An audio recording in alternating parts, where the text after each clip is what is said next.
আসসালামু আলাইকুম প্রিয় সরকারি চাকরি প্রার্থী ভাই বোনেরা, আপনারা যারা মন্ত্রিপরিষদ বিভাগের এই সার্কুলারটাতে আবেদন করেছিলেন, এপ্রিল মে মাসে সার্কুলারটা দিয়েছিল আর কি, যারা আবেদন করেছিলেন তাদের পরীক্ষা কবে অনেকেই কিন্তু আগ্রহে বসে আছেন। তো আজকের ভিডিওতে আলোচনা করব তাদের পরীক্ষাটা কবে হবে। দেখতে পাচ্ছেন এই পদগুলা, ঠিক আছে, অফিসে 24 জনকে নিয়েছিল, ঠিক আছে। এই পদটায় যারা আবেদন করেছিলেন তাদের পরীক্ষা কবে হবে এই বিষয়ে একটা আলোচনা করব, তাই অবশ্যই সাবস্ক্রাইব করে সঙ্গে ভিডিওটি শেষ পর্যন্ত দেখুন। নতুন হলে সাবস্ক্রাইব, লাইক, কমেন্ট করে সঙ্গে থাকবেন, কারণ একটা লাইক কমেন্ট আমাকে কিন্তু ভিডিও তৈরি করতে আরও উৎসাহিত করে।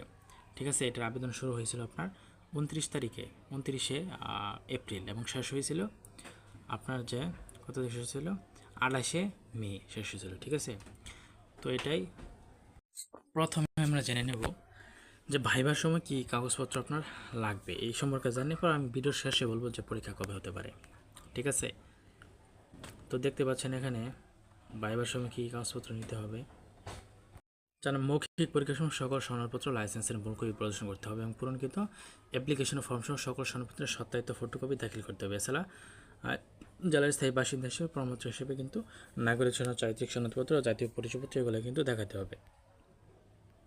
ঠিক আছে, এবং এই সার্কুলার সম্বন্ধে কোনো কিছু জানা থাকলে কমেন্ট অবশ্যই জানাবেন। আর পরীক্ষা হবে ভাই 28শে আগস্ট পরীক্ষা হওয়ার সম্ভাবনা মানে প্রবল রয়েছে।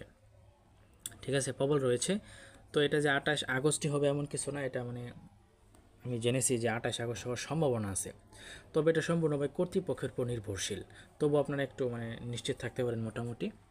ঠিক আছে, তো এর জন্য পড়াশোনা শুরু করেন আপনারা। ওকে, আর পরে ভাই এসে যদি নাই হয় ভাই, পরে আবার এসে আমাকে বলে নিয়ে যাবে আপনাদের বলছেন হয়েছে হবে, এতে হইল না। তো আসলে এটা সম্পূর্ণ কর্তৃপক্ষের উপর নির্ভরশীল, তবুও আশা করা যায় যে 28শে আগস্ট হওয়ার সম্ভাবনা আছে। ঠিক আছে, তো এটাই আমি কিন্তু আমার চ্যানেলে সকল সরকারি চাকরি সার্কুলার আপডেট দিয়ে থাকি, আর তাই অবশ্যই চ্যানেলটা সাবস্ক্রাইব করে সঙ্গে থাকবেন, এতে করে আপনি সকল ধরনের সরকারি চাকরি সার্কুলার আপডেট সবার আগে পেয়ে যাবেন। ঠিক আছে, তো একটা লাইক, কমেন্ট, সাবস্ক্রাইব আমাকে কিন্তু ভিডিও তৈরি করতে আরও উৎসাহিত করে। তো ধন্যবাদ সকলকে।